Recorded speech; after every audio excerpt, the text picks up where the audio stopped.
أفضل الذكر في يوم عرفة وغيره لا إله إلا الله وحده لا شريك له، له الملك وله الحمد وهو على كل شيء قدير. والذكر دعاء، لكنه دعاء ضمني، لأن من أثنى على الله بذكره عز وجل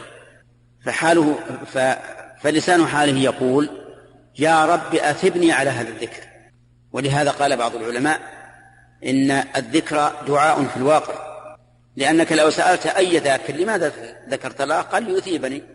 لكن إذا دعا الإنسان بالدعاء الذي يريد مثل ربنا آتنا في الدنيا حسنة وفي الآخرة حسنة وقنا عذاب النار، أو يختار أدعية من القرآن أو من السنة، فهذا طيب.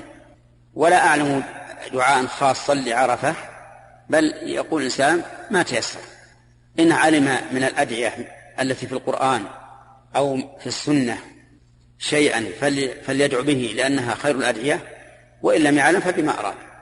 نعم.